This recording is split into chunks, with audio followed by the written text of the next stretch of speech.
Hey, what's up, amigos? What's up, amigos? And welcome back to the Sancha and Sancho podcast. Yeah, thanks for tuning in. If you are returning to the show, thank you. And if you are new to the show, make sure you hit that like button, the subscribe button, and make sure you hit that little bell over there to get notifications every time we drop a new podcast. So Yes, that is today, right. today we are very excited to have everybody back. We have a pretty exciting guest. I am very excited. I thought about this intro for a while, and I wasn't necessarily too sure how I should be going into it. But for me, if you would ask me, I would say you're an entertainer. I would say you're a dancer, an artist, an inspiration. We're sitting here in the studio with Armando. Welcome to the podcast, man. I'm always like super awkward turtle when those sort of things happen. Especially when I don't have like I didn't just do something, like whether it was a performance or like I just painted something or even when like I just finished up a painting and then I turn it in, like people say nice things. I'm still like, just take it. You're like, Yeah. I don't know what to do now. Like, Yeah. Yeah. But thank you, very kind of you. You also gotta like I guess learn how to like take The compliments. the compliment. And man, I was gonna say the flowers. Like people like to, we need to like give people their flowers and also learn how to like take flowers while they're happening, right? yeah.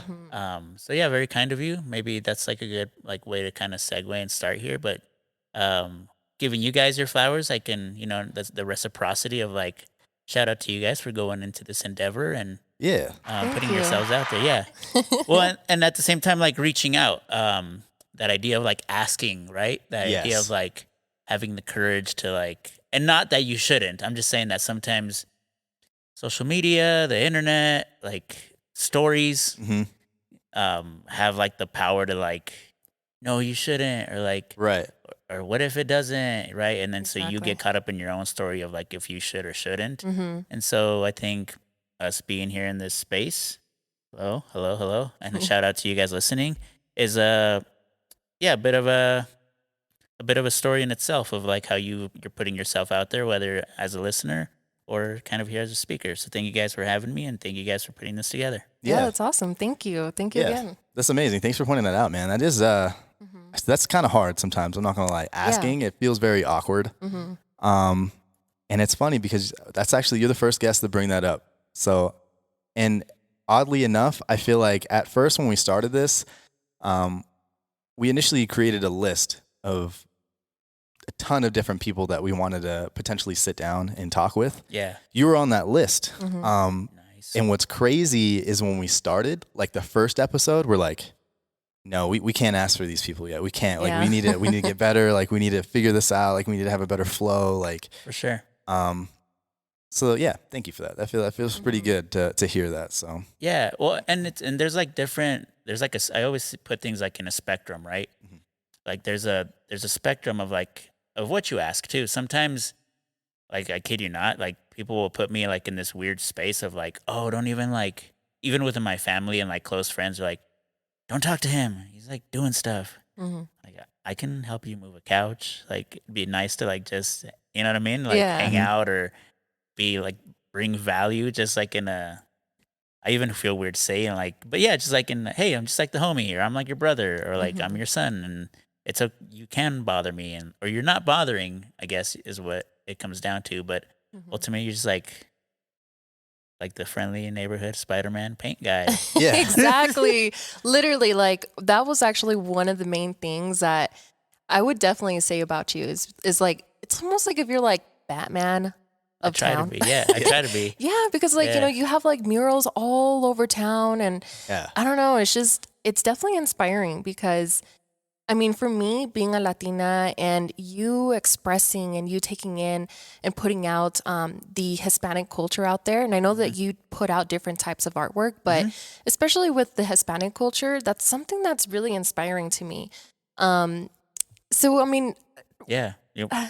Let's get started. Like origin story. yeah. Yeah, Let's like just start right at the beginning. let's begin with like, where are you from? So that's a loaded question, and this will probably tell a little bit about how I carry myself, or at least I hope it does, anyways. As you guys are aware, as you were telling me how this just the seed of like the idea of where this podcast comes from, right? Is that there's kind of just like establishing like a set of ground rules, or like setting the table is what I like to call it, of like, well, how are we going to unpack that, right? Mm-hmm. What do people want to know? Like, what do people consider being from? You know what I mean? So because I don't like to get into too like specific of like rabbit holes of like Latino and like labels, and not that I don't carry those things, right? But sometimes like just us four sitting here, like Latino, Latinx, Latina, that means like a whole casserole, like sort of definitions depending on where we all come from. Right. So I like to say that I was born in Mexico, in the state of Zacatecas, in a town called Sombrerete, All right. and my parents moved here to the United States, northern Colorado area. We bounced around in different areas, but I'd like to say that like northern Colorado is like my United States home. But I still, I mean, not so much lately now that I'm older, but I still am. I mean, we're still like working on my mom, like my great grandmother's house. We're rebuilding it and fixing it up. So I still have like deep connections to the town that I was born in. And I actually like up until I was like old enough to work, so 15 years old, I was going and spending at least about a third of my year, like just like my full calendar year in Mexico. Oh wow. So like it is like, my American artist origin story is kind of like here, but I'm still very much connected, and like my family at large is in Mexico for the most part. So yeah, there's like a duality, and I think I bring up a lot of that because I feel like there's a lot of access points within other, let's just say Latinos or Mexicanos or Hispanics or Chicanos, or that you're like, oh yeah, I have that story, or I connect with that, or maybe it was my parents or my grandparents, that that are your story, right, and that they can kind of connect back. Yeah. And ultimately, that's important to bring up like some vulnerability, and then also bring up just like a point to be like, oh yeah, like I was this too, so now we can actually have a conversation and let's unpack that. So that's born again, Mexico, raised for the most part, to kind of keep it simple here in northern Colorado, and yeah, so that's kind of that's the geography lesson, right? Of like Yeah. where you've been, kind of thing. Yeah. That's the perfect way to put it. I'm not from one specific place. She's not from one specific place. So Yeah. yeah. No, Yeah, that's I mean, perfect. I think for me, my whole family is, Mexicans, and most of my family is in Mexico as well too, and they all kind of scattered out to like the United States, and yeah, over time we just kind of migrated over to Colorado. So yeah, it's kind of the same like us. What about you? Yeah, it feels very similar. Like my family, same thing. A lot of family from Texas. I feel like my deeper roots go back to Mexico, but it's not like super direct. Yeah. So Yeah, and it's one of those things. That's why it's like it's geography for me, because I'm like, oh well, Texas. Well, how far back do you go in time before that was Mexico? Right. And then it's like, well, how far back do you go before that was like indigenous land? And then how far back do you go Right. before it was? So it's just like a matter of like picking your your label of like the timeline of like how you are how you carry your identity, right? It's kind of what it is. And I'm not saying that to like throw shade, or like saying that you don't want to be part of a group or that you are part of a group, but it's just nowadays a lot of these things carries like so much weight that I almost feel like I'm like, oh, I'm like Latino, and then like if I don't do something that's like not Latino enough, I'm like, oh, you're not Latino. And it's- yeah. I see what you're saying. you know what I mean? Yeah. And so yeah, it's I don't know if you could tell, but I've kind of been through the ringer through some of these things when it comes to identity. And I think a lot of it is because I make art. And I think when you make art, sometimes people look to you as far as like, Do people really question you about that? mm, I guess it almost feels like it would be a different question, like asking you, I guess. yeah, I don't know if people necessarily question me about it. I think I put it like the stories that people carry, and I don't have to go far. Like I don't have to go to outside of my family. Like I just say, like, for example, my grandma's story being a Latina is so much more different than my story. And if for whatever reason, like I said something to shit on her, not that I would, but like something that would be ignorant to her story, right? Like that's just like fucked up. That's like, Yeah. you're not, you're not showing Yeah. respect. You're Right. not like, you're ignorant.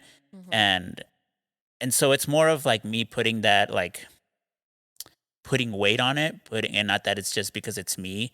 It's like it's this shared story. Mm-hmm. And so because of that, I shouldn't just be like trying to take ownership or trying to be like Right. this is the way and trying to like write books and culture and everything like that. Mm-hmm. And so it's more of just like being like self-aware that you are who you are, but you're not like everything else. Right.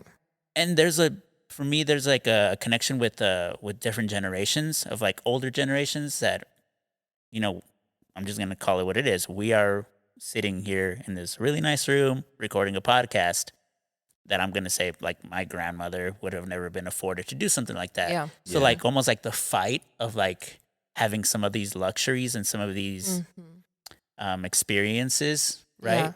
Afforded to us.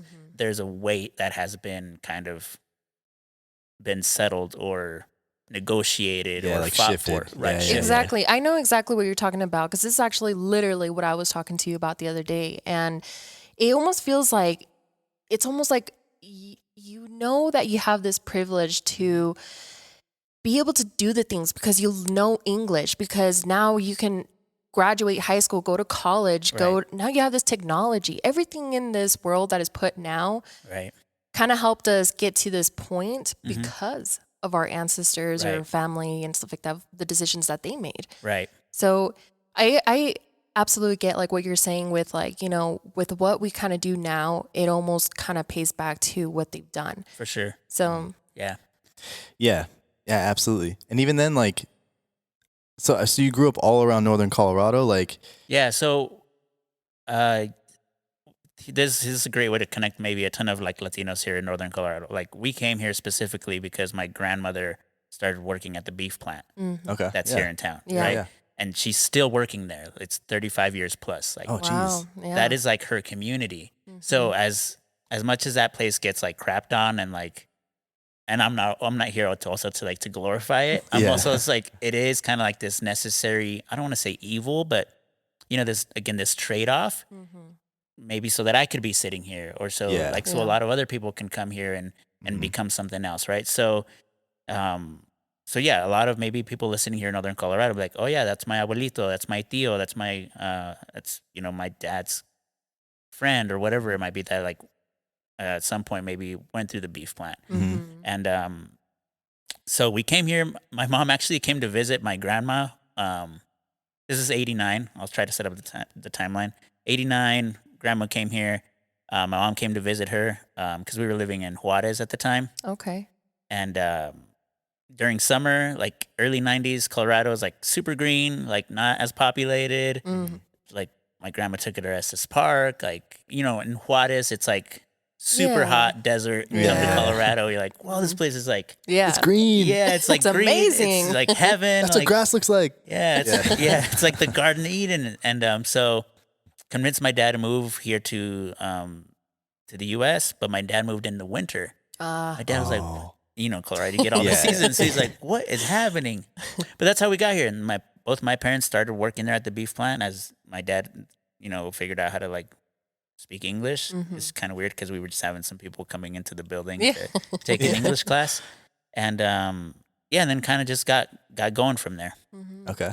Yeah, no, I love that. And, you know, again, it goes kind of back to like respect to all the people that do try to put themselves out there and try to like learn that new language, try to, you know, put themselves in uncomfortable situations. I think that kind of like takes them very, very far in life. But I kind of want to highlight as well as far as exactly what you do, because I feel like we still haven't really talked about For sure. what it is that you do. I'm just like I just get on podcasts and talk about identity. Yeah, right. You're just like, I represent Latinos. Yeah.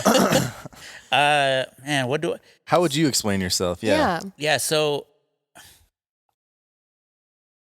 I use so like English is your second language, you know, as they say, like for me anyways. Art is like kind of my 1.5 language. And so as we moved here to the United States, I was still a little kid, so it's like it was that big of a deal, but like I'm still ESL and like not knowing how to speak Spanish very well anymore because of it. Yeah. But through that, I used drawing not even painting, just drawing. Like we all have like number 2 pencils, Sharpies, Q-tips, printer paper to like assimilate and to communicate and participate like throughout school projects, like making friends. It was a way for me to, and this is all in hindsight, right? I'm not there like a first grader being like, oh, if I draw this, I'm gonna make a friend.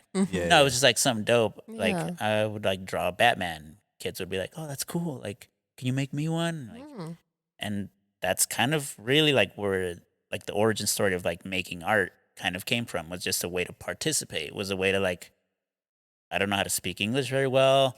I don't really have any friends that really speak Spanish either. So I'm just going to like draw and like when we have group projects. And that's really still my role, like in today's society or like in my career, is that we all remember being like in 3rd, 4th grade and getting like, all right, guys, we're going to like, this table over here is called like the aardvarks or whatever it's called, and we're all going to study different things. You're going to study Egypt, and you guys have to put a group project together. And I'm just, the way that I pitch it is I'm just the kid that's painting the map, right? So what I do nowadays is I am an artist, and specifically I'm a painter with acrylics. I don't really get into, the only stuff that I don't really get into is oils, because I'm too impatient and they need to dry fast and I need to move on to the next thing. Gotcha. And maybe as I get older, I'll get into something that's, you know, slower, steady, and I don't have to worry about like making more paintings to make income. Yeah. Like that all that stuff actually does make sense how it rolls out. But got into doing murals while I was actually even in high school. Like again, just out of that same side hustle, like, oh, like you can paint stuff, like come over to my kid's bedroom and like paint something, you know, while I'm 16, 17 years old. And so I started doing that. But I think just from like, as my dad would say, it's in the blood, like from being from Mexico and like the murals of Mexico, and but what murals actually mean kind of in Latin America, as opposed to just like an aesthetic, Yeah. where there's like a lot of storytelling within it. There was a lot of interest in me, like when I started learning about that. And so, yeah, I mean, I've jumped all over the place and I've kind of summarized a ton, but I'm a painter. I paint murals, but I also paint on canvas. I do a lot of digital work and kind of went in heavy on it. I've been doing it for the last 10 years, but I went in really heavy on it here during the pandemic because there was a need for it from like a storytelling aspect. And yeah, so that's kind of what I do right now is I work with other groups, brands, entities, businesses, nonprofits. I work with them, whether it's like through committee or I'm just hired up to help tell a story, right? And so that could be through a portrait that I'm painting, or it could be through creating some sort of like merchandise or a mural on a wall that's gonna, you know, elevate maybe underrepresented community, or just help tell a story of where this brand's coming from or what they're trying to do and achieve, et cetera, et cetera. Very nice. Yeah. Well, that's amazing. How did that kind of start though for you? Like, is your family into art? Like, are they artists themselves, or are you kind of like the black sheep, or how does that? Yeah. No, actually,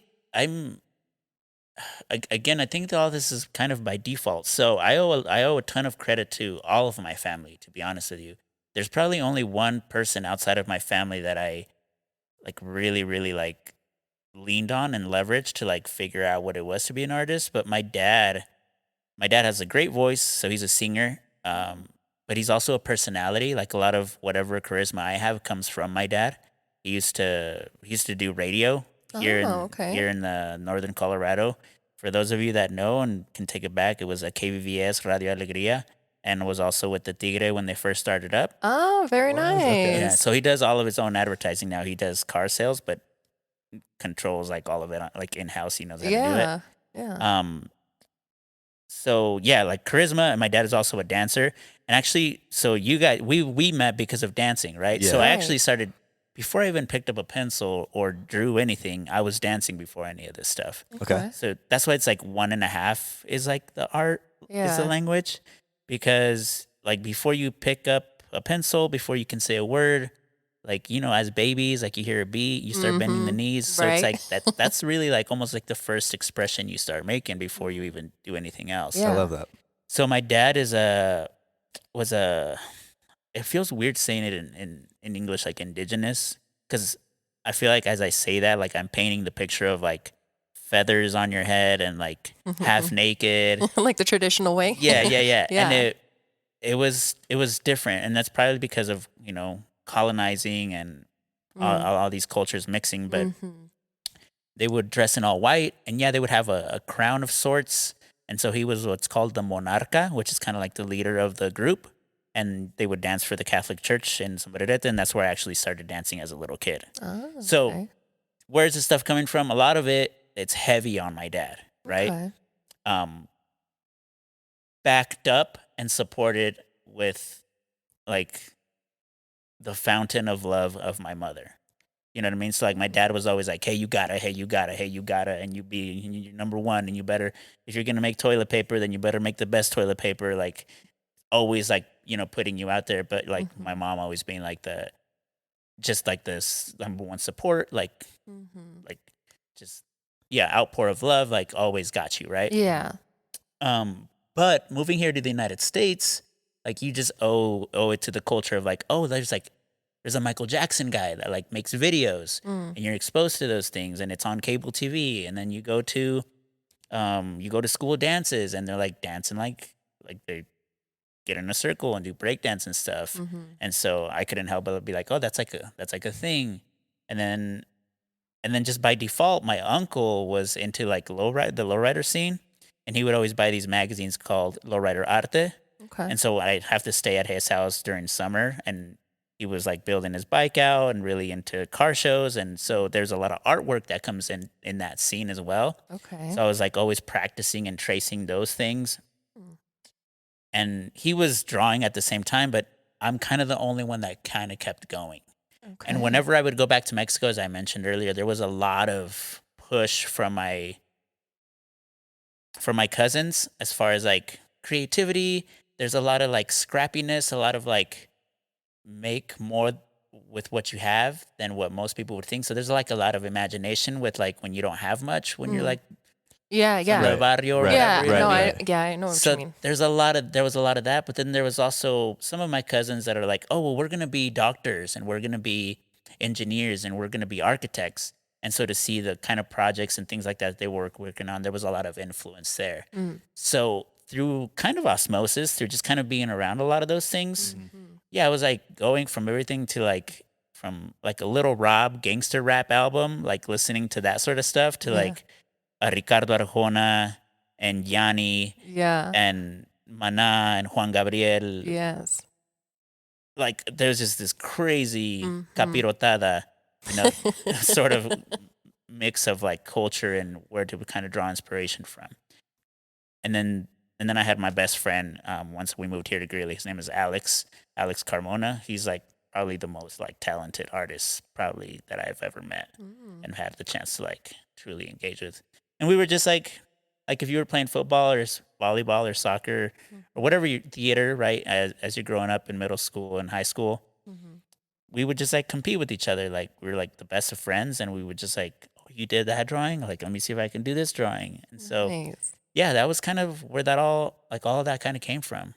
Nice. And I feel like actually that's really nice that you kind of say that you almost had like this friendly competition with somebody that was doing the same thing as you were. Because I feel like sometimes you do have to kind of push yourself a little bit and challenge yourself to be able to know how you can actually perform or how you Just to grow. Yeah. I think just the growing aspect, that's just super, super important. Yeah. Yeah. And that's the beauty about kind of being, it's like the gift and the curse, right? It's like the double-edged sword of like being in, I call it like middle America, northern Colorado, and like, oh, but you're like going to be an artist, and like, oh, but you're going to start a podcast. Like, Right. so like, who do you level up with? Yeah. How do you ground yourself? Right. Right. Because even like being an artist, like I feel like it's super, super broad, right? Because obviously, like to a point, like anything is art, right? Like Sure. you see it stuff like you go to like an art show or something, and they put like somebody will put an umbrella on the ground, and people think that that's part of the art show. And It's just like, oh my god, it's art! Like it's just it's so perfect, you know? Like Somebody where it comes is. by like, oh, there's my umbrella. Yeah. So I feel like it is pretty crazy. Like I mean, for you, like in your position to be able to call yourself an artist, dude, like that's amazing. Like I don't even. I'm a big believer of the whole 10,000 hour thing to master something. Yeah. So you're talking about like moving just to the U.S. at a really young, like how old were you when you moved out here? I was like 4 years old. 4 years old. Mm-hmm. Okay. So, and then you're talking about high school. That's when you start really getting serious. Mm-hmm. That's 10, 11 years later. So Right. that's already 10, 11 years that you've been doing it that For long. sure. And then from high school to like, are you in your 30s now? I'm 34, yeah. You're 34? Okay. See, like that's such a It's a life, long amount of time. Mm-hmm. Of We're experience. now like stalking your Instagram. Mm-hmm. It's the most colorful Instagram I've ever seen. Yeah, it's out there. And rolling through some of your paintings and some of your pictures, like they're absolutely amazing. Like looking at just the way that you do your color, like it almost doesn't really make, like in my mind, I'm like, how the fuck does he even see that? Like what's going on in his head that like that's literally like what's coming out of his hand? Like it doesn't make sense to me. For sure. But you've just spent so much time doing it that it's just like that's what makes it so like mesmerizing. Yeah. And is there anything in specific that you do to get into that creative process? I love these things because obviously, like, I listen to other like artists like talk about how they make stuff, and there are some people that are super rigorous and like the discipline is through the roof. And don't get me wrong, like I can be very disciplined, but I try not to be just disciplined in one thing. Right? What's like that? What people say nowadays, right? Like life balance. Yeah. Work life play balance, Right. whatever that stuff is, and kind of sometimes as a Libra, like that is like kind of throws me off. But so my best friend Alex, okay, and we've both kind of grown up and kind of grown apart a little bit. So it feels nice to be like, it's my best friend, but it's like, but we're also like such different people now. He's like, and I'm just using him as an idea, right? And I think it'll help kind of paint the picture here is that he is still, and there's a lot of people here, and especially, and I can tell in this space where you guys are at, that you guys are very detailed, organized. There's probably like a schedule. There's like a call sheet. There's a measurement of time, and all these things are great because that's how you can kind of quantify and measure how you're progressing and getting better. Yeah, exactly. Right? Totally like shout out to that space. And I try to get into that space as much as I can. But the more that I jumped into that, like the more I felt like I wasn't me. I know exactly what you're talking about. Because it almost feels like that with us with the podcast. Because it's like what we like to do is sit here and have a conversation. But then sometimes you don't realize how much work or how much back end work there actually is to be able to make this happen here. This is definitely the best part. Right. Editing the video. Yeah. It's the worst part of the world. But like, it's a part of what it is, you know? For sure. Yeah. And maybe from like a life lesson here, right? Like to people listening, I have a really hard time not being just in this space. Like I love just showing up, like here, like the set's built. Like I mean, I love being in that part too, but I thrive the most in. All right, the dance is there. The kids have shown up. People are drinking. The circle's opened up. Armando, jump in. Does that make sense? I'm not like the big like let's organize this. Yeah. Do I love to play in that? Yes. Ultimately. And I think this is also like huge from like a standpoint of like if you're gonna lead, right? There's different ways you can lead, Absolutely. even in all, like in that full spectrum of organizing something or putting something together or making a painting, right? And so, yeah, getting ready to paint, like a lot of the times it's just like, I don't know, like I'm just gonna go paint for, this week I'm gonna paint every day. Like I'm gonna try to go paint, like have my 9 to 5. And I go and I show up, and then sometimes I'll get to the studio and be like, oh man, I can't even paint today because I'm missing like 8 colors. Well, I could have been more organized and set that up better. And then, but that's life though. You know what I mean? And so then I'm like, well, I guess I'm gonna hardly even paint today. So now I'm gonna have to go buy these colors that I need. And you're like, but what am I even painting today? And so what I don't want people to think is that I don't just go to the studio and there's like espresso and like my colors are there and I'm just gonna paint my feelings because He's all blue. yeah, That's Red. not that's not like, at least the way that I'm doing it, because there's a lot of different ways to be. I'll just say like a painter. The way that I do it is I'm usually waiting on the group, on the team, Mm-hmm. to be like, all right, we're ready for you to go, or yes, we've approved that design, Mm. or Armando, we're gonna want this painting done, and I've sent them 4 or 5 different designs, and now they're like, they finally gave me the green light, so now I can actually go do that. Mm-hmm. So as much as it is kind of on me, I do work in group and in team a lot, to where there's sometimes there is that prep work for me to wait and have to have anticipation and kind of let some of that build up so that I can actually just go and do it. Mm-hmm. But the way that I work, it's like somebody coming to lay tile in your house. Mm-hmm. You know, like, you can go buy a house with tile in it and you love it and it's ready Yeah. to go. But sometimes you're like, no, I want to Yeah. go pick this stuff Yeah. out, right? So you're working with like a team on Mhm. putting that together. Okay. Okay. And then That's how? amazing. Yeah, and like how does that kind of look like for you though too? When, let's say you are working with somebody and they give you a project, or even if it's like just a project on your own, how does like your inspirations, or like where do your inspirations kind of come from? Yeah, are they coming at you with just like you know what, like I'm looking for a picture of my great grandmother. Yeah.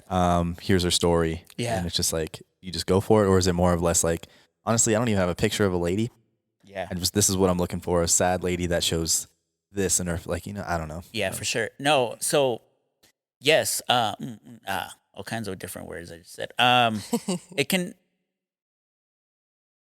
So like a lot of this is education, right? And it's education for me on like how I present myself. And what I mean by education is like, well, just know that the way that if you're like an artist listening, or anybody, you're creative, that you're trying to put something together, know that I always compare it to like making a sneaker, or like if you're Nike, right?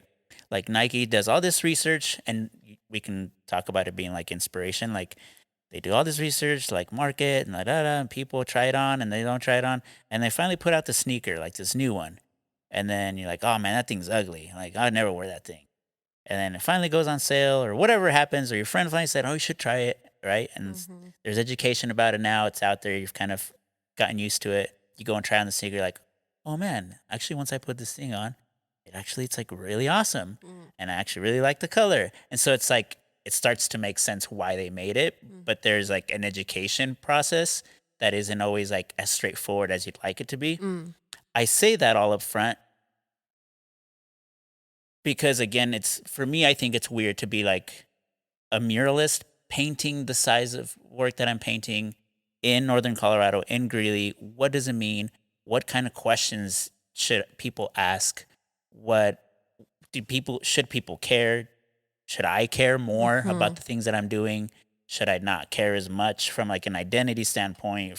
So there's all of those kind of like ingredients making this soup, right? Right. And so sometimes these things are just me, like you said. Oh, it's my grandmother, and this does mean like a whole ton to me. Like, but especially if like it's in a public display or in a public piece of art, if I can't communicate the story of what that means, no one's gonna care, and nobody has to care ever about anything, right? But if you're doing it in a public way, like you should at least make the attempt to try to connect it back to your community at large, whether that community is brown, short, wide, cars, city transportation, young, like you don't know who it is, but you try to make it accessible to people, right? And by making it accessible is where you kind of get the education stuff figured out, whether that's on your end or communicating your message to your audience. And so that could be from a very personal standpoint, whether it's your grandma and that's the inspiration. Cool. Now, how do you connect other people to your grandma? Yeah. Oh, by telling them about their grandma, Mm. right? Well, maybe it's not even about your grandma this time. Maybe it's like this project we just did with the zoo. Cool. Like your grandma didn't go with you to the zoo. So now you have to shake Yeah, maneuver yeah. and see what the inspiration and see what's going to be appropriate and successful, and maybe even push the envelope a little bit. Like if you dare, you know what I mean? Yeah. Yeah. Bounced a little bit of like I don't know if I answered your question in a weird way or no, kind of yes, I but feel we like can that kind was of keep digging on that. yeah. No, I feel like that was the most artist way to answer that ever. I know, seriously. That was perfect. Yeah, just like super professional way to answer that. I feel like. And I got asked this one at like a legit, like we're gonna sit down and like ask questions about ourselves, and I was like, man, this like cut so deep. They asked me to like write down 2 or 3 communities that I either participate in or I represent. Hmm. Community is not necessarily like an area, but is more or less like a clique or a genre. They didn't really give us that, and that's kind of the trick there, is that it's not up to me to like kind of, it's just for you to go into that space and see what you answer. Dang. 'Cause What I think- class was this? I know. Because I think the easy thing would for you to be just, again, name a place, right? Right. And if you're listening, like ask yourself that, you know, Yeah. and maybe for some people it comes off pretty easy, Mhm. but for some people it's like, oh, I don't just go to work. Yeah. Yeah, I mean, sometimes you just don't stop and think about just things like that. Maybe to kind of ease some people that maybe are listening are like, oh, I don't know, right? For whatever our circumstances are. Sometimes it's because you're like, well, I don't have time to think about my communities. Like, I gotta go work, or like I have 2 kids, or you know, like my father just passed away. I don't know, whatever. Like, or maybe things are just good, and because they're good, you're also like, You're like, nah. drinking a lot or like partying too much. We're not here to judge or say anything like that, but sometimes, yeah, we don't like do a kind of a self check. Like, wait, what am I Yeah. doing? Yeah. And so for me, it kind of ruffled me and it bothered me, not because I couldn't answer the question, but because I didn't know how to answer the question. Because I was like, well, participate, like do I get like a certificate that says that I'm Yeah. part of like the running community, or Yeah. like how do I, like what makes it official, right? Yeah. Sometimes it's like, oh, like you guys are part of the podcast community, right? You're like, well, where's my like, yeah, where's my banner that says that I made it, or my T-shirt, Yeah. or yeah. like, you know what I mean? Like, and so that was the part of me that was like, oh, I'm like struggling with something else here that feels like that I just don't feel like I'm a part of things because I haven't gotten the invitation in the mail, or like something Right. that's more like physical that I could kind of hold on to. Yeah. Yeah. Yeah. Yeah. And so, and maybe that's just me because I'm so visual with things that like I need that, not of affirmation, but like I just need to see it, like touch it, to be like, oh yeah, I'm part of like the painter studio because I have paint, Yeah. Right. right? Yeah. And so yeah, I just struggled with it from that standpoint. So it's not like I got asked and I like Yeah. knocked it out of the park. I was just sort of like, man, Yeah. it was like a hard ride home. Right. Yeah. Yeah. That's another good segue too, because I mean, like the big mural that you have downtown, the big Einstein mural, that's been there for a while now. Like, what was your first big project? That it was actually the mural at UNC. The mural at UNT. What your mural? There's a big bear in there. There's a big bear in there. It's probably like 50, 60 feet wide and like 20 feet tall or something like that. And I did that as I was graduating, or as like about a semester after I had graduated. High school? No, UNC. Oh, okay. Okay. And I did it like if I was painting like a canvas painting, so like with small brush and like super like fine artsy, like, and it wasn't like street art feeling, you know what I Yeah. mean? Yeah. So it was like over 350 hours on it, like Holy cow. 3 months to get Wow. it done. But it was like what allowed me to be like, oh, I actually really do enjoy doing this, right? And then I did the Einstein followed the next summer, and there's a little bit of a like an entrepreneurial like, and also like identity again from like the Latino, and like trying to make your way and do things that you are passionate about, but like playing your cards. And what happened with the Einstein piece is I had a few people, like patrons here in town, that were like, hey, like Armando they had seen the bear that I did, like this kid can actually paint and he's looking for some like an outlet, and he's here, you know, like the type of person that's like, we have this person here that can go kill it and can go do it, right? Like if somebody saw you guys with your setup here, like, oh, you should like totally let them host Right. so and so, right? Like somebody that's just going at bat for you. And what had happened at that point is that kind of the way to get a public piece like that done was so structured that it almost like it had to feel like you were gonna sell somebody a bronze sculpture. You know, you could almost kind of feel the difference what like a bronze sculpture piece would feel like, and then just like painting a mural with spray paint. Yeah. They can have the same value, and Right. you know, and maybe one more so than the other, depending on where they're placed and everything like that. But just the way that it was gonna kind of take shape, like there wasn't really, we just weren't there. Let's just say that. And yeah, I pitched it. Like the city was like, nah, we're just like not kind of what we're trying to do. And I got a small check from the Downtown Development Authority to go and actually do the piece. It paid for my paint and then like scaffolding for like half the time. And so I ended up kind of paying like the rest of it for it to get done. And then it gets painted. Like I had to paint it as fast as I could. Like I was just like a kid trying to like look at my stuff. But what I want to speak about is like, because right now what I'm mostly known for is like, oh, you're like the Latino, Hispanic, Armando que hablas en español. And like, you know, like I'm fitting kind of that cookie cutter in a way. But I started off by painting a white dude. Okay. I see where you're coming from. You see what I'm saying? And Yeah. and I don't mean like just like a white dude. I'm Right. just saying like, it would have been so much easier for me to have been like, and maybe easier for me to like connect and do something that I was more passionate about. Maybe. But it might have been harder for me to have been like, hey, let me paint this Vicente Fernandez mural. They're like, who? Yeah. And maybe like we don't even want that. Like we really don't want that. Yeah. But I was playing my cards. There used to be a library there. I was like, Right. oh, there's a library here. Yep. And Einstein, I'm like, I'm already gonna do it like in like a street art sort of look. Like I'm trying to like, you know, raise the tide a little bit or move the tide so that like not only I might get a second opportunity, but maybe others or just the culture here in this area might shift or change. Yeah. And at the same time, like I was just, you know, I dreamt about like going to a New York street Right. and seeing these type of things, or like Right. an LA street and like seeing these murals. I was like, that's the stuff that I liked. And so And it almost like changes like the atmosphere. It almost changes like the entire vibe. Like that's why I love the fact that you are doing that within our community, and it just kind of just brings some light to our own community, which is really nice. Yeah. And so this is just like, again, like whether you're a kid, an adult, somebody like shifting or like asking questions or changing your hobby, whatever it is, that like, don't also like because it could be the cool thing for you to be like, call it brown skin or call it like Latino or like, you know, there are a lot of opportunities for, and also a lot of people just getting smarter and there's information available to us. But I'm like, but I'm also like inspired by Einstein. Like, Right. And that has nothing to do with like my heritage or nothing like that. Right.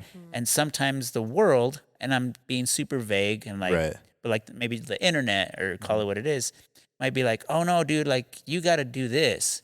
It's like, no, like I'm into Pokemon. Like, you know what I mean? Like you still got to be like your weird self, and that's okay. Yeah. That almost kind of breaks my heart a little bit, man. How so? Because I feel like, dude, I love that Einstein. Yeah. mural. Dude, it's badass. Yeah. It's fucking huge. I know. I love And, it too. dude, I don't see that what is ever going anywhere, and I don't think it should label you as anything, man. Like, oh, right. Like it's just, right. And it I don't know just- if that's just literally like the time that we're in, like the cancel culture, like right. era, like whatever the hell it is. Like, Right. that almost kind of sucks that it feels like you have to have like a label. Like, well, like no, I'm Hispanic. Oh, right, You know what I mean? right.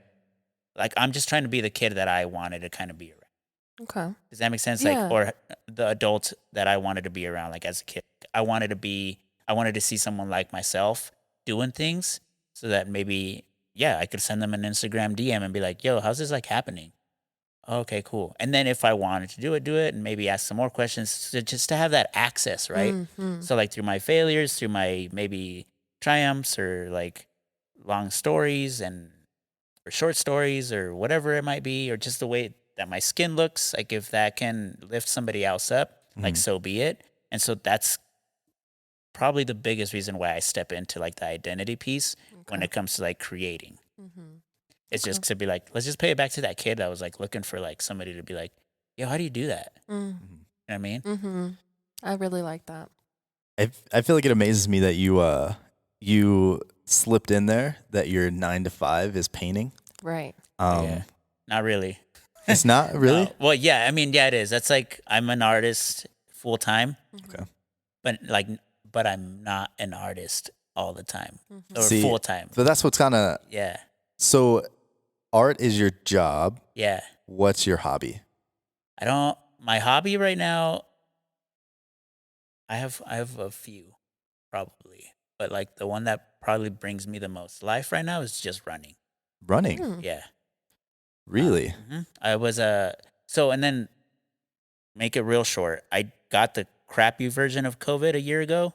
Okay. Like sick, long hauler, Mm. couldn't do anything, Mhm. and I was like never gonna be able to run again, like dance again, la la la. Wow. And so now I'm getting back and starting to run a little bit more. But yeah, running is awesome for me. I'm into like vintage tees. Um, I'm really into sneakers, but I don't buy them as often as I probably will feel the need I want to.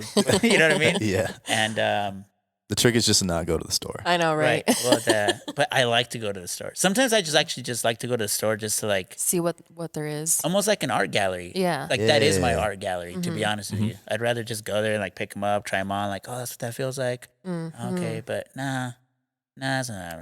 And then you Yeah. put it back and you come back and then you kind of, again, from like a culture standpoint, get to know like the employees, what they're into. So more from like a social standpoint than more of like, let me just go buy things to have them. Right. Okay. And it comes back to that storytelling part of it too. And there's a big thing I think with just being an immigrant in general. One of my good friends nowadays is he's a Russian and he's a Russian immigrant, and it's so weird how we have like a lot of parallels of like, dude, you just want like a nice pair of shoes. Or like when you were a kid, you know, we all have that story like, I only had one pair and I had to get just the white one so they would Right. last all year. Like it's just that like chip on your shoulder, like underdog sort of story that you get to kind of live out a little bit now as an adult. Yeah. Okay. Yeah, but like painting is what I do, but it's not. I don't do it all the time. Like take a shot. When do you think was the last time I actually picked up a brush and painted something? Like picked up pigment and put it on a surface. Mm. Dang, with a brush. A brush Yeah. specifically. Yeah, Last Monday. I know. I kind of want to say like last week. it's been like 2 weeks. Oh, okay. I mean, Okay. that's still like pretty recent, I would So think. you're an artist, but you haven't painted for 2 weeks. 2 weeks. Yeah. Yeah. If that's not goals, I don't know what is. Well, Dude. That sounds amazing. Well, it comes back down to what you guys say. There's a lot of production that goes around these things, Okay. Yeah. right? Fair. There's a lot of like, should I probably be painting more often? Yes. But like there's more to kind of what we're all doing, right? Like, but I guess I've been doing digital painting more on the iPad, so that that's kind of maybe cheating in a way, but no, like it's not, I don't like painting. Like I don't like going to the studio and just being there by myself. And like, it's very isolating. Like that's not, Do you listen to music? it's like 50-50 music and then the other 50s audiobooks and podcasts, Ooh. Okay. but Nice. mostly kind of like, and a ton of like just old movies that like I know off the top of my head, so I could just have them on and not pay attention to them. Uh-huh. And that's really cool for me too. What's your favorite movie? My favorite movie? That's a hard. There's so No, many it's movies. not. I know. Like it's Oh, it's not? No, it's not. My favorite movie of all time is Titanic. Oh, What? Okay. Yeah. All right. Okay. That movie is Leo. pretty good. Makes me cry all the time. Yeah, Rose. yeah. Take What a wild guess What? why that would be like a good movie, or why I would enjoy it. I feel like there's just so much that goes into that because not only is it real life, History, culture. Yep. It's and then I think vintage. it's the vintage, like the time, the era that it was in, Yeah. and then it's like a And he's an big artist. ass boat that just He's a fucking artist. Yeah. It took me so long to figure. right. That is right. Yeah, that was like my first like just because he was like drawing dope, like he's getting the chick, Yeah. like he went and had like this super nice dinner, like he's kind of just getting away with being himself, like he's just confident, like Yeah. honest, like not worried, just happy, Risking it all. yeah, but at the same time like not too worried about it either, you know what I mean? And I was like, that was like a super clicking moment for me, and I was like in middle school, so it was like one of those like probably like weird like Like epiphanies. yeah, like coming into yourself, like Boy Meets World kind of thing. Yeah. Like, That's yeah. amazing. I mean, What about you guys? Favorite movies? favorite movies? Oh, that's like so hard. That's hard for me to answer. I like way too many movies. I feel would like- I would kind of say honestly that comes to my mind right now, which I don't think it kind of relates to a lot of what I like, but I would probably say like Fast and Furious, Fast and Furious, just because like Movie's the epic. culture, like the music, the cars. Okay. I don't know, just like everything about that. I just like it. Yeah, you get like hyped. Like yeah, like kind of see. I got like closety, like get hyped. Like like it's out. Yeah. Be like, but it's out though. Did you watch? Like, you know, Yeah, we were talking about it last night. We're like, hey, we're going to the movie theaters or are we watching it here? yeah. But you know Cardi what? B's though? in it? Oh, we're not going to watch it. And we're like, yeah, we're Yeah, watching that. we're gonna watch it. gonna though. watch it. Right? No, I think like part of that though is because they highlight on like family.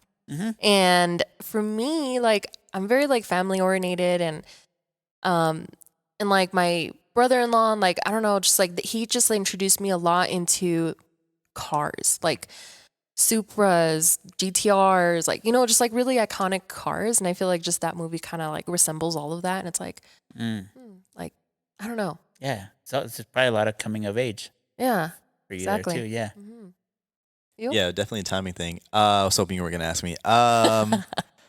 Yeah, honestly, I don't know. If my favorite Leo movie, I would say Oh, Wolf of Wall Street, probably. that's If not cool. that I one, knew you were love gonna say that Inception. one. Those are probably my two favorite Leo movies. Yeah, I don't know. Yeah. That's way too hard. Way Yeah. too broad. Yeah, I could tell you like if Leo wasn't like drawing on the Titanic, if he was like a singer or something, I would have like not been into it. Yeah. but So the then- fact that he was. Yeah, that was Yeah. like Well, it just gave you something like really easy to relate to. Yeah. There's something about being good at drawing though. Like some people honestly have it and then some people don't have. Like you'll see pictures of like you have a 5-year-old, they bring the pictures at home and they draw a dragon or whatever. And you're like, "Oh my god, the dragon, what's that?" And it's like, "That's you, daddy." And it's like, "Oh, okay." And then you have another kid that draws the dragon and you're like, "Holy shit. Like that looks like a freaking dragon." Like, yeah. Did you draw that? Yeah. Were you one of those kids? No, I wasn't. I mean, I'm still not like good. What? I fall back into because there's like a lot of ways that you can shortcut Yeah. nowadays, right? Yeah, There's, yeah. Like it's easy and like the information's out there. You can practice. It's really like it's like making a cake, right? You go into the store, you get the thing, you put it in the pan. You could eventually make it by, right? And figure it out. Where I land in things is, and you were talking about like the colors, and I don't know how you do that. And the way that I like the metaphor that I give, or like the parallel is, they make TVs and there's just 3 colors in it, and all they do is just like squish them together, and they make all these other colors. That's really the trick. It's really, I mean, I know I play with it a lot more, but it's really like, oh well, like it's the cheek, and like there's like Like the contour and the and so there's like a blue T-shirt, so maybe there should be like some blue on the cheek. So you like add some blue, and what I do is like I don't hide it or blend it out. I'm just like, oh, there's blue there, and so I put the blue, and that would just be like you zooming in on the TV and seeing all those colors in there. Okay. So that's the cheat code for me. Yeah. You're right, and anybody can do it, but sometimes it's just like willing to take the step and willing to be like, I'm just gonna leave it like that. Right. Well, that's what makes it art. Maybe we'll see. But there's a lot of people that like from drawing, like rendering, they're like really, really good. But sometimes, no hate, no shade to any of these people. They could really, like you said, they could really draw the dragon, but like, are they saying anything? Right. Okay. and that right there is like art Right, because drop. like you do have to have like meaning right, behind everything you kind of put. right. And maybe the other kid that didn't draw the dragon so hot, like maybe was drawing the dragon like doing like jumping jacks. I don't know. Right. And then you're like, whoa. Okay, but that's perfect, okay? Because here's the thing. Not only are you drawing these crazy ass pictures, but I've seen you with your fingers throw paint in a fucking poster, Yeah. flip it upside down, and it's something completely different that I wasn't imagining. And you weren't just standing there, Yeah. you're fucking dancing the Yeah, whole best time, part dude. about this is that it's a fucking poster. Dude, Like I love that. That's like so Yeah. dope. what? Okay. Yeah, There's so way too many things in it. First of all, when did you start dancing and painting, or was it always a thing? And yeah, okay, yeah, let's just start there. no, so again, I've been dancing forever, Uh-huh. and then I got into hip hop dancing because it's like the stuff that you don't need to take a dance class for. Mm-hmm. You just like whatever you can do, And if it's dope, then cool. And you can carry it, that's like hip hop, right? Mm-hmm. So yeah, dancing, and again, in a way for me to build up identity and make friends and like give value, like perform, again, just like to participate in community, whatever, and etc. I don't mean to be like whatever dance, but yeah, like super, and just to start like, and it's super fun. Like I'd rather it go looks and like like dance than like, which is weird, than to go run like 5 miles, but like, But I think that's what makes it so Creative. fun Yeah, to yeah, yeah, watch. yeah. Like, Yeah. who doesn't enjoy that, dude? Like, right, yeah, like yeah, you just want to get down. obviously right? you're enjoying the hell out of it, so that makes me like fuck, like Yeah, this is you wanna do fucking it. cool. Yeah, Yeah. yeah. So, but then so what Anthony's talking about here is that there's actually a lot of people doing it now. There's these things called speed painting or performance painting, and sometimes they're both in the same, right? Because in order to perform a painting, you have to do it kind of quick, or else your audience is going to lose interest and or whatever. Like I'm going to watch paint dry, right? Yes, literally. Right. So speed painting is like, these paintings could be done like in 30 seconds, sometimes a minute, right? But there's almost no form to it. The painter's just really just like, and it's done. And sometimes it's upside down, and then it's unveiled. It's almost kind of like a magic trick. Yeah. Right. And then there's more of these performance pieces where the artists themselves might be painting. They might be doing it with somebody else, like, and the piece might be moving around. It's maybe not as straightforward as a canvas. So there's this whole subgenre of like painting on stage that is like out there in the world. I picked it up from two people. One being he's world renowned. His name is David Garibaldi, and I learned about him when I was in college. And then kind of the godfather of it, who is Denny Dent. And Denny Dent is almost kind of like the Bob Ross of this world. Okay.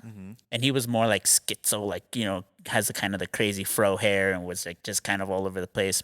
Not so much performance, but more like speed. Okay. And David Garibaldi kind of brought it to this space where it was more performance based, more moving around, engaging with the crowd, almost kind of as an MC, like, y'all feeling me out there? Like, kind of pumping up the crowd. Yeah. And I was like, oh, it was so one of those like Michael Jordan, Michael Jackson movies, like when you're like, oh, I'm going to try the moonwalk, right? So I already knew I liked dancing. I knew I liked kind of performing. I was like, well, I'll figure out how to paint fast. So yeah, I started painting fast. I don't do it hardly like at all anymore. For me, I mean, I love it. I really love doing it, and it's really cool, and I enjoy doing it. But it just kind of had me like in this, it pigeonholed me into like only doing that and not being able to like explore like more in-depth ideas, or like making a painting that's more detailed, or doing a mural piece, right? So for me, it was almost more like a way as a marketing tactic for me to get in front of people and like let myself shine, instead of the other way around, where I could have just made paintings and then like you're the awkward artist that doesn't talk to people, right? And I was like, I didn't want to be that version of it. So I was like, I'm just gonna, and I'm like, I was young, like because things kind of hurt now. So like dancing around, like jumping, throwing paint, like just vibing out to music. And then that was also another like education point, again, from like, well, I was like, kids don't go to art galleries. Like, again, from one of those things of making like art accessible and what is art, and kid don't spill the paint, like breaking kind of all those little taboos of like painting inside of the lines and like using your fingers, but then use a brush. It was just a way to kind of get into that space and like, yo, chill. And like, yeah, the painting didn't come out like perfect, but we just jammed on it for like 8 minutes, right? And it's all off of memory, and it was upside down. Yeah. So it was more about like watching Michael Jackson do the moonwalk live at concert than like the music video Billie Jean. Right. Does that make sense? So Yeah. like two different absolutely. things. Yeah. And that's ultimately, I'll compare a lot of the paintings that I do to music. So it would be like putting on a live show as opposed to putting the album together. Right? And then, so putting on a live show is like the speed performance painting. Putting the album together is maybe like the stuff that you're going to put up in an art show. And then at that point, you might still have a single, which goes out to public radio. And maybe that's more like a mural piece. That's like this song that you put out for a lot of people to consume. right? And so you kind of have to wear these different hats for people to consume the artwork in different ways. Mm-hmm. Do you only have murals here in Colorado? Um, let's just say yeah, because if I had to think about it, yeah. Mm. Do you want to branch out? I don't. Yeah, I want to, but I'm also not like I need to go paint a mural over there. Do you feel just very native to Colorado? No. Or is it kind of just like, nah, it's not really, I don't really want to put that much energy into that? Like, No, I think a lot of it is it's like what you guys are saying. A lot of it is timing. I think if I go and paint something outside of here, I would be successful. It would land well, like because I would do my best for it to do so. But a lot of it is, and I think this is almost like being a punk about stuff. That like, especially that maybe even like with somebody like my dad when he's like, hey, like, all right, you're gonna be an artist, like, you gotta go like work for Disney, or you gotta move to LA, or you gotta go to New York.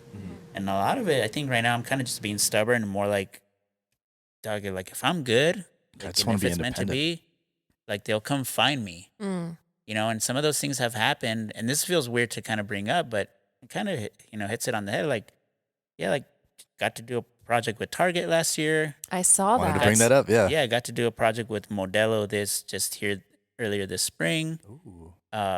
Worked with the Denver Zoo, like got flown out to a museum out in Massachusetts Oh, earlier this nice. spring. So like it's kind of happening, but at the same time, I just like being here because it goes back to what you guys said. I'm here with my family. And Yeah. ultimately a lot of my ideas and talking about inspiration, what like matters, like that's really what matters. Mm-hmm. Even as much as like we're like on each other's ass and like it's not just, barbecues and it's Mhm. awesome Like and the Joneses part of it, yeah. yeah, there's definitely like a lot of friction, but like Mhm. ultimately like those are the people that I love and that I'm grateful to be around and Mhm. want to spend as much time as I can with them. And then the other things will fall into place. Mm-hmm. I like that. That's amazing, yeah. And I kind of Seems want to go healthy. more into detail about like the Target thing because literally when Yeah. I saw that on my Snapchat, I was like, "What, Wait, who's that? Armando?" Yeah, we saw it on Snapchat. Yeah, it was promoted We saw everywhere. it on Snapchat, dog. Yeah, That was crazy, yeah. I was Yeah. like, "What?" How did that? I Did don't. you? So a lot of that is the internet, like, and a lot of these things kind of fell short because of the COVID year. Yeah. But they were COVID. still like super dope because they appeared during COVID for me. Like COVID came up like March, and then I got sick a week later, and then I couldn't do anything for like 2 weeks, like nothing, like get out of bed. I couldn't do anything, and then everything got canceled. So I didn't really even have time to like freak out about stuff because I was like not feeling well. Like, and I latched onto this quote. It's um, a healthy man's worried about 1,000 things, and a sick man's just worried about one. Yep. And so I love that. I know. like so yeah, the world's kind of like falling apart doing its thing, and then all of a sudden everything gets canceled. But then like a week later, like things start kind of popping back up in the email, and then this email from Target comes up, and I was like, it just felt like such a like I didn't even pay attention to it. I was like, this Is this real? feels type like a of thing? State Farm like or like this feels like some sort of insurance kind of like Like the year extended warranty in your car and kind the of yeah. And I was like, and also kind of loopy drugs and stuff. And then I come back to like a week later. I'm like, oh no, this is real. And it was like, hey, Armando, like what you do in Colorado. We're interested in working with you. That's Like, la la wild. la. I was like, okay. They're like, reach out. If you have any questions, I called them. I just straight up called them. I was like, what's up? Yo, yeah, this is Target. Armando. Yeah, it's Armando. And yeah, they talked to me. They're like, yeah, this is what we want to do. They're like, we want to interview you and like I think 3 other artists that we're looking at in the Colorado area. And I was like, well, we could just do it now. They're like, okay. And so we just started talking about stuff, and then they like, all right, well, we'll let you know by Monday. It was like a Thursday, That's fast. and they called back I think Friday. Wow. And they're like, no, dude, like, we can't tell you, like, but we just want to tell you already. They're like, we want to work with you. And so that project was what it was to begin because it turned into a bunch of different things. It was a collaboration between the U.S. Soccer Federation and Target. And what they were doing is this was their last year. I think it was like a 3-year project. they were going around to different cities in the United States and creating these soccer pitches, and they're essentially just like the indoor style soccer, but they're like outdoor, almost like these tennis courts, but for soccer in a way. We have something similar to it here in Greeley, like that Montfort Park Oh, okay. hockey little place, Oh, Yeah. okay. but for soccer. Yeah, yeah. And they were looking to have artwork to wrap around it. And they're like, and so yeah, they're like, we like what you do. So then, again, working on a team, right? So they're like, we want you. Like, did it, cool. So we started saying, got the contract, start sending designs. And they're like, oh, we're actually just like really into you, like as a person. Like, would you like? Then that all happened, got it knocked out of the park. Like the design is sent over, these things get installed over summer. It fell short because we couldn't like, yeah, they're up. Like, let's go play some soccer games there, right? And like follow through with like the campaign. But then like, we really like you. Like, would you like to be part of our Hispanic Heritage Month for Target? And I was like, yeah, like sure. I mean, again, this is one of those spaces where I'm like, there's no way that I could have gone and auditioned or like Right. created something that's going to put me like as part of Target's Hispanic Heritage Yeah. Month person, right? Like those things just have to line up. Yeah. Timing. Yeah. Right. And so it was cool because I was the only one that was not part of like Target that was being like, that was kind of like, I don't want to say promoted, but part of their Hispanic Heritage Month campaign. One of them was a soccer player, which they sponsored through the LA Galaxy. Another one was a vendor that they have in-house at Target that sells stuff. And then myself. Okay. Yeah, I think So- I did see a couple different people on there, which was really cool. Yeah, so I was like, it was all like kind of pinch me moments, but I'm still like sick. So I was like, yeah, let's like do it. Like I'd lost like 15 pounds and like could barely like get through a conversation and stuff. Oh, jeez. So it was like really bittersweet with all those things. But yeah, that's kind of how all that stuff unfolded. And there's no other magic or wizardry behind it than like, you know, if you're out there being an artist or an entrepreneur, like they were really just leaning hard on my content that I have on the internet. You know, so those things, whether you like it or not, they do matter, you know, what you're putting out there. From like, and I'm not one to be like too curated with your Instagram, but I'm like, Right. yeah, that's like who I am. And like, and also in my website and my YouTube videos, even though they don't have like no hits, but like that's the content that I'm deciding to put out there. Right.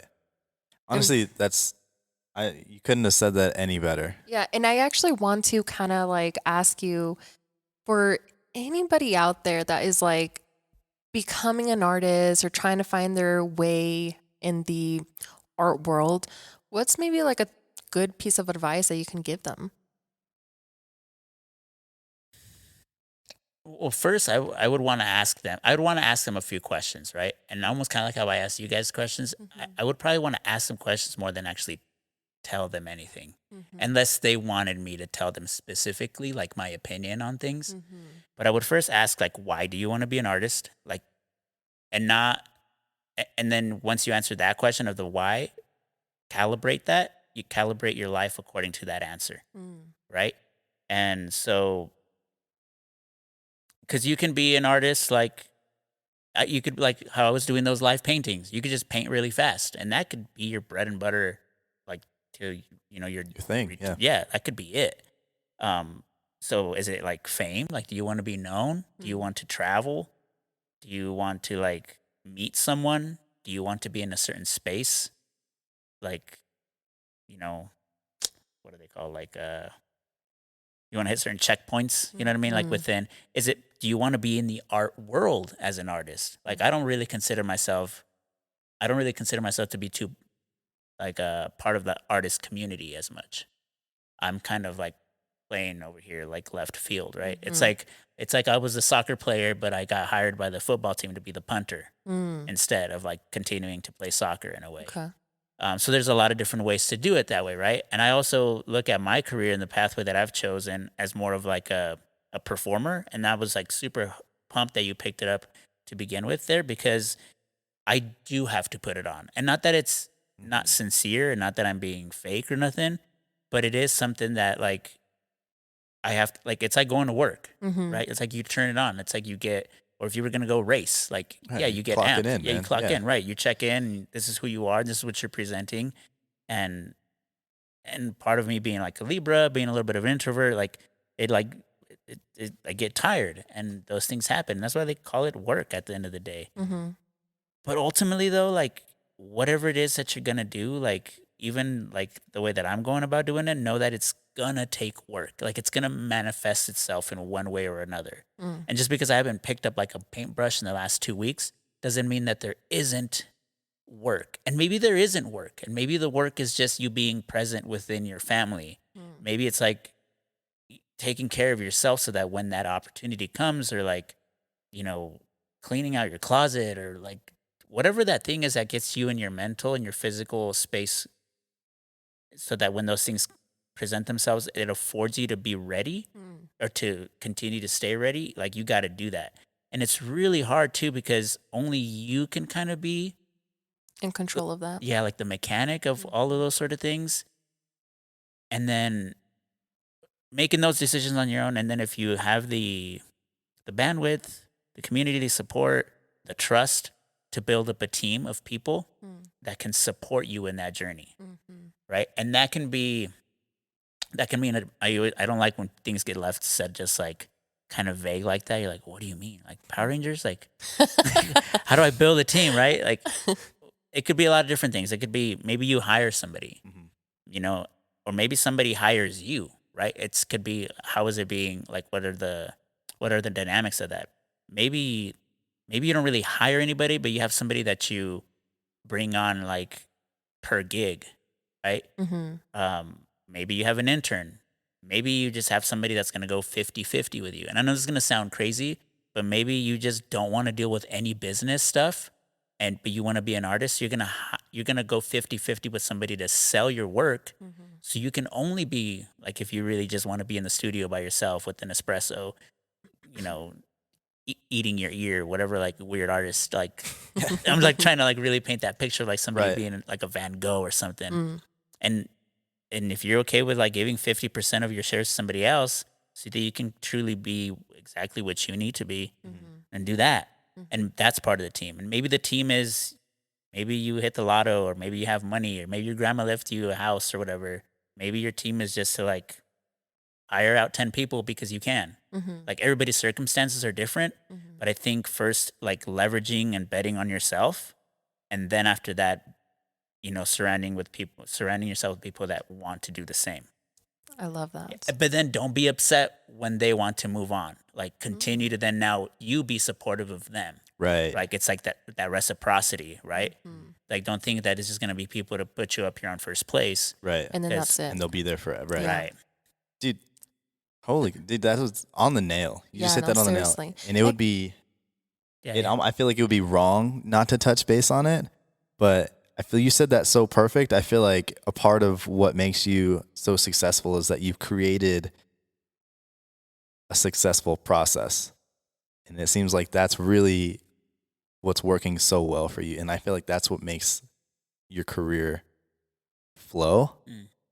Because even before, when I was talking about like how do you get into like starting a mural, or like how do you paint a building, and you just started talking about like this process of like, well, I have this team, I have this group of people, and there's this process and there's work that goes into it, and then I like to show up and like just do my thing basically, you know. But like there's obviously a big process there in front of it, and I feel like processes, no matter what it is that you're doing in life, like they're so important. Yeah. And you've literally created that. And Yeah. I want to ask you though too, since you've mentioned that you listen to some audiobooks, Yeah. we ourselves are like really into books and stuff like that too. And I think books are just so powerful because, you know, that's just knowledge that has like literally written into a book from somebody who's already lived it. Is there like any favorite books that you have? Yeah. So I've listened to it 3 times now. All right. Like back to back to back. So first, just audiobooks in general, like for people listening, like the thing is to try to listen to books if they're like autobiographical, to listen to them. Like it's weird. I think when people were like if Kevin Hart wrote a book, but then Kevin Hart didn't read the book, Oh, right. like yeah. stay away from those. I think that's weird, yeah, right? Because you're obviously attracted or want to listen to that person's story. You want to hear it from Yeah. them. it's like the author's Yeah. perspective. Right. Yeah, So it's almost exactly. like audiobook etiquette. I feel like that needs to be said. Yeah. That's perfect. And if you're writing books and you're not reading your book, What the hell? you're whack. But my favorite right now is I really, really like Matthew McConaughey's Green Lights. Ooh. Super, super good. Like the guy, he has personality. It's about like, I just touched on it here a little bit. Like you're gonna hit red lights or you're gonna hit green lights, and learning how to pick up on the green lights and like pass through them and like avoid all the red lights that you're gonna get in your life. Because some people will just dwell on the red light and stay there forever on those Yes. things, right? Mm. I really, really enjoyed that one from I'm trying to go to my library here. That one sounds like a good book. We might have to check yeah, it I've out. just seen it. I mean, like to start off, everybody should have or needs to have done The Alchemist. yes. And if you speak Spanish or can understand Spanish, listen to it in Spanish too. Ah. So that's like also like another cool way to be like, oh yeah, like Dang. because even if you think you're fluent, there's gonna be words, there's gonna things that are pop, and it's just good for you, right? Like Yeah, it's just like for sure. osmosis, right? The Trevor Noah Born a Crime book, so good. Like Mm. from an immigrant standpoint, from like a hip hop, from like a like if your parents are separated and you're like and you were kind of maybe one of those siblings that like had some responsibility in your life on like but also like balancing like dang my life's like crazy and I can't believe this is happening to me to like also just like wanting to party like Mm. and his story is like super super dope and then of course he's reading it Dang, these all I love sound those. Trevor really Noah, good. Matthew McConaughey. and of course they're and because I'm into sneakers I went through Shoe Dog twice and it's a memoir by Phil Knight, so the founder cool. of Nike. Yeah. Nice. How that all got started. Shoe Dog? Shoe Dog. That's cool. I like that one. Yeah. From like a Latino, like I haven't gotten through all of them yet because they're like different little stories. Sabrina and Corina, and I really suck at saying her name, by Khalif Fajardo Anstein. I want to say these are all about they're like Denver stories Mhm. about like these two girls that grew up in Denver area, and they're like Hispanic Latino background. So those are super super dope, and it has a really awesome book cover done by an artist. I think he's out of California. Nice. Sabrina and Corina. It's like done by this artist. I think his name's Armando. I don't know. Oh no way, dude! This guy's super dope. His name is Gustavo, All right. and his Instagram handle is Arte de Gustavo. If you're listening. Hmm. Other than that, guys, like I geek out on Neil deGrasse Tyson. Really? Yeah. So again, like the space, astrophysicists. Like yeah, those are some of the recents. I mean, on the Nice. opposite perspective of that, how do you feel about aliens? They're there. Okay. Yeah. You didn't even think about that. No, yeah, they're like there. No question about But it. the thing I think about is I don't think they're like I don't think they're as obvious to us, and I also don't think that like I don't want to say this. So how we put out satellites into orbit, and there's like things out Yeah. like checking out Pluto. Like Yeah. I'm Yeah. sure, and how these things have been coming up lately, like that there's things in the sky. There might be things in the sky like finally reaching us that are from people that or not even people like aliens that have like sent out things and they're just kind of checking it out. Mm. Or there's also aliens that are probably just like weird starfish things that never leave their planet and they don't Right. know about what's Right. going on. Yeah, I It's know. not necessarily always like this like skinny white body with a big head. Right. No, That's that's green and- perfect perspective. Yeah. That's pretty crazy. Who really knows? Yeah. I know Honestly- you guys probably said this already. And I'm sorry to interrupt, You know, you but for like maybe this episode, what's the Sancha and Sancho all about? So like well, where did they come from, or like how did we? Hey, what- Come- How what's did we your land story? on Yeah, it? what's your well, I mean, to origin be story? honest, Sancho and Sancho actually comes from us because since we're in a relationship and since our amigos are listening, tuning in, I mean, technically we're kind of your Sancho and Sancho because okay. you guys will always be listening to us. You know what I mean? But we Yeah. also got to represent the Hispanic culture too. So that's kind of just like how it came about. That's perfect. Yeah, Yeah. I dig it. Yeah. I feel like it just fit. So when we were trying to come up with a name, we had a ton of other different names, and I'm pretty glad none of them worked out because I just feel like it fit. It's fit perfect. When we first came across it, we were like, honestly, like that sounds really good. And then it just kind of went from there. So Yeah, it just kind of stuck. And we're like, you know what? We're like, is that too much? Like, Sancha and Sancho, like, and we're like, fuck it. Yeah. We're the Sancha and Sancho. explaining it can be kind of weird sometimes, but Nah, I think you guys nailed it. Yeah. Through like feedback, what's like the one thing that you've like learned the most about like Just in this process? Throughout the podcast overall. Like not behind like closed doors, but like that you've actually heard it on the outside, like somebody said something and you're like, oh, like I didn't see it that way, or oh, okay, like, or it could have been through a guest or whatever it might have been. I don't know. Nothing that stands do you- out. You guys feel could like- also be like in control, like, nah, we got this. Like, Yeah. this is gonna just how we thought it was. I feel like for me, when we started this, like, I didn't really have like big expectations of really anything. Honestly, it was kind of like, well, like, I mean, let's get into this. Like I really just want to get into the conversations and see what we can get out of it. Yeah. And I think after we started it, we kind of got caught in like this loop of like, oh, the podcast, like we need to do it. Like it's almost like it turned into like a job Yeah. versus being more or less like excited for the conversation. For sure. Until we had a guest come on and I feel like he kind of made us sit back and be like honestly, like you guys have seemed like you've come pretty far. Like, Yeah. don't look at it like a job. Like, this is pretty great. Like just think about what you guys were thinking about when you guys first started this. And I feel like I almost lost that because I was getting really stuck in like just trying Yeah. to get this to work Yeah. Right. versus Trying to just like trying to be enjoy it. consistent and, things like that. Yeah. That stuck out to me a lot. I feel like just learning to realize like what we were trying to do with this originally and just trying to stick with that versus turning this into another job. For sure. So Right. Well, with with the asterisks, I think, and you have both already said this before, so it's not like I'm bringing anything new to the table, that you're like, that there is like a privilege of like, oh yeah, this is like something that we get to kind of enjoy, right? right. So like, let's keep enjoying it. Yeah. Right. And let's stay in that space. Yep. And this can go back to like some of those questions that you're asking about, like whether you're an entrepreneur, like, or, you're kind of going into leading a team, like at a restaurant or whatever, like that is, that you're kind of in this leadership role, or if you're listening to this because of artwork, like, and you're wanting to be an artist,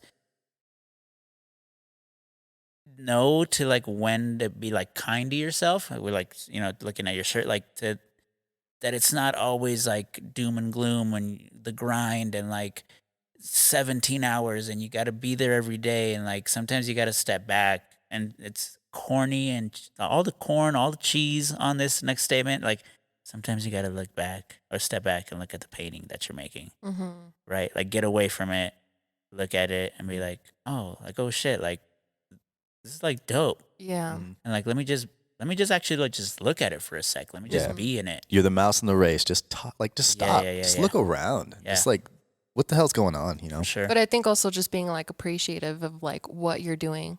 Mhm. Because I mean, that happens to me a lot. I would say is like, sometimes like we're just so caught up in it and we're like just doing it that sometimes like when we step back, we're like, oh wait, like, my gosh, I can't believe we're doing this, Holy shit! We just sat down and had a conversation with Armando.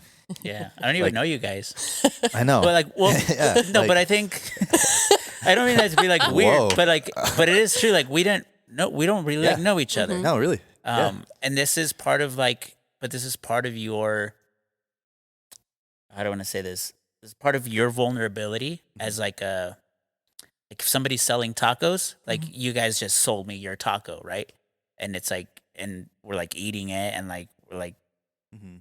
now like, okay, this is like what we do, Yeah. right? And ultimately it comes down to you being like, well, yeah, but you got to set up, you got to make it, then you got to offer it to people, and then you got to put it out there and continue to put it out there, and then put it out there like 10 more times after that. Exactly. And then it's going to be like 1,000 after that. And so that's just some of the, I think I'm trying to put myself like in the listener's like perspective of like, oh, like, well, it must be nice for them, or like, or they must have known Armando, or like, or like Right. there's like some connection or like something like that. And really, like, I want to say like no, and No, ultimately, like how these things end up happening is just because somebody was like, "Hey, do you want to play?" Yeah. You know what Hey, I mean? man. Yeah. like Yeah. Seriously. 50% of the guests that we've actually had so far, he's might have known him, but it would actually be like the first time like meeting them. So I don't know. I feel like that's what actually makes it a little bit more exciting too, because I know that it is a podcast and it's to get to know somebody, get to know like about their background, their history, their story. And I think when you meet somebody for the first time, it's actually a lot more interesting versus trying to like talk to somebody that you already know everything about in a way. It can be a little awkward, obviously, because it's not like we've developed like a dynamic to like have a conversation with each other where like we're comfortable, like not having to worry about what we're saying and stuff. Like obviously, like that's something that you have to like hurdle over. But For sure. dude, like it's huge. And before we started this, like I didn't talk to anybody. Like I still don't really like. I don't go up to somebody Weirdo randomly in status. public. Yeah, like it's just fucking strange. Well, like nowadays, Like, it's like different, right? I'm sure back in the day, that was like completely normal to like be able to sit down next to somebody and have a full conversation. yeah. Oh, yeah. Like this is obviously. I mean, this has been a pretty long conversation, but this is the longest conversation we've ever had with you. Like I've never even stood in front of you and talked to you. Like we've seen you around in public. Like we've been around you at the dance factory, and like obviously seeing your paint everywhere, like your murals everywhere. Like it just feels like I know about you, but obviously I don't really know you. So Yeah. Yeah. And that's like, so like kind of being like a fan of a fan. Like I'm like, it's very candid. It felt very safe. You know what I mean?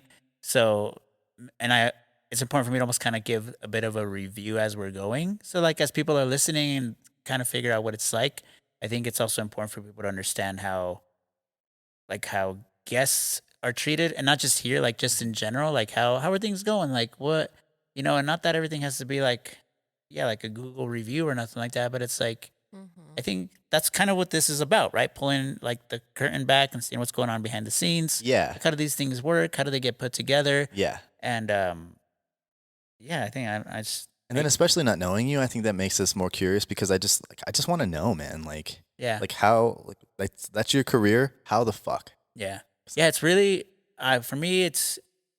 I wanted to touch on this a little bit, and I know we're getting like close, but like it's. I tell people all the time, like, look, you could go to a big market and yeah, you can sell a lot of stuff. I was like, it's gonna probably be easier for you to get lost in that. It's gonna be easier for you to do the thing maybe, but it's gonna also be easier for you to do a lot of other things, right? Or fall into other things. And I talk about like, if you're gonna like feed somebody, like why not feed the hungry? If you're gonna teach somebody, why not teach people that don't know or want to learn? And so for me, like being in this space, in this community, and not only that, but like this is something that I get super, super like bummed out about all the time, still to this day. It always seems like it's better because it came from somewhere else. And like makes me cringe when I'm like, oh, so like if an artist came from Loveland and did the thing, it would have been like, oh, the Loveland artist. Or like if somebody came from California and like built the bridge, oh, the company from, and that happens all the time. Like marketing agencies get hired out because they're from over there. And just because they're over there, they must be good. And you're like, dude, like you got to lift up like your own people sometimes. Exactly. And so that's another reason of like why, yeah, people are like, why are you doing in Greeley? Like, or they might be like, I'm so happy you're still here. I'm like, well, I'm not really doing it like to like stay here. I'm just doing it because like sometimes it's just I'm like my family's here, and not that I'm like discrediting everything else. But you can only you can only be so much for so many things or so many people, right? And I think the closest you are to yourself and the things and why you're working, you'll be able to champion others a little bit more through that because you're being authentic to who you are. Right. Yeah, man. And so, yeah, it's cool that you guys are doing this like through your own. And that's why I'm curious and like, what's the name? And, where are you guys from? I have one last question for you. What's up? It's going to be a 2-part question. Answer it however you want. But if you can give yourself, go back in time and literally for just you specifically, doesn't have to be broad, but just for you specifically, if you can go back in time to when you're between 16 and 18 and give yourself some advice and then do it again right now so that you can listen to it theoretically 10, 15 years from now, give yourselves another piece of advice. But a piece of advice from, getting ready to graduate high school, getting ready to indulge in adulthood, and then from now to later. So like, I think I got it. So like high school time, my advice at that point would be, uh, as weird as it sounds, to not have a girlfriend, and not because I had a bad girlfriend or like that.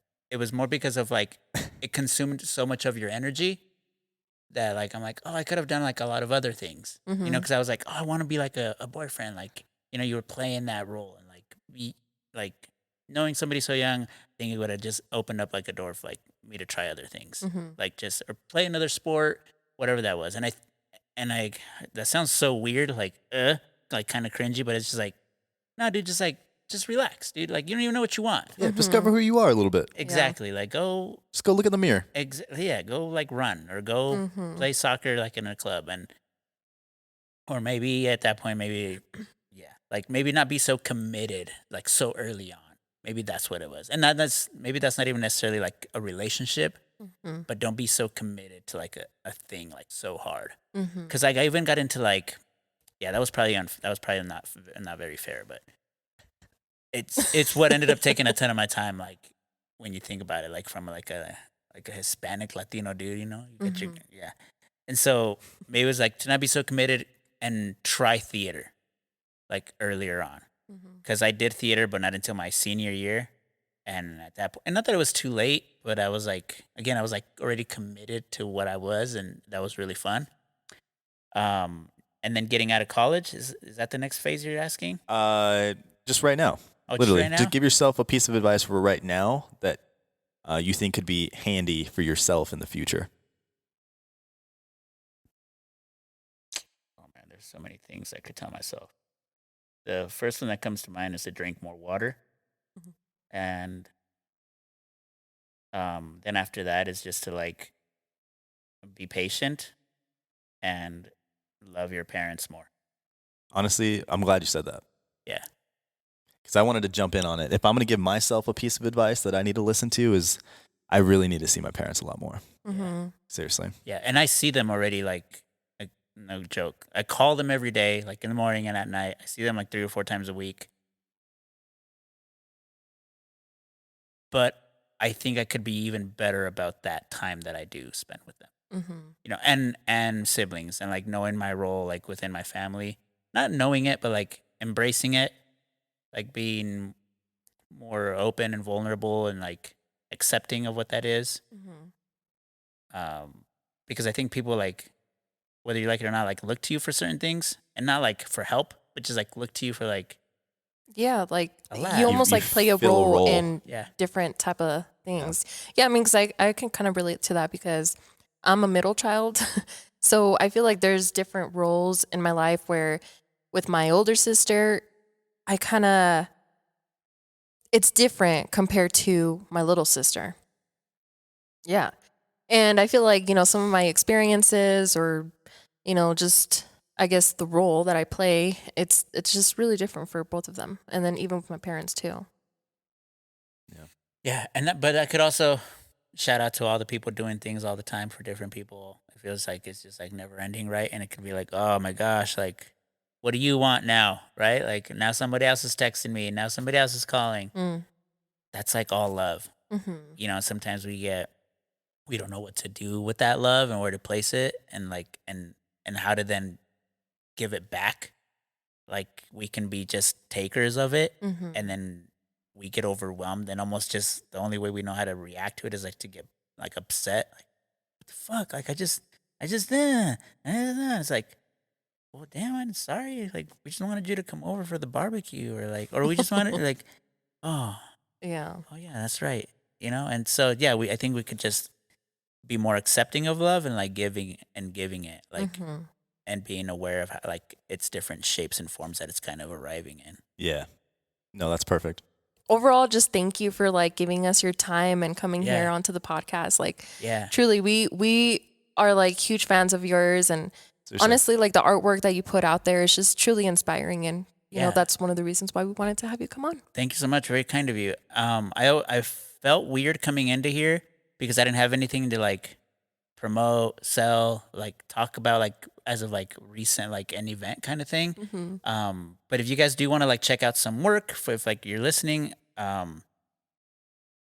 you can go to the Denver Zoo. They have a new stingray exhibit. We did a mural there that was like a super fun project. They have a whole like video explaining how it all came together. Some of those soccer pitches are from Target and U.S. Soccer are kind of throughout the Denver area.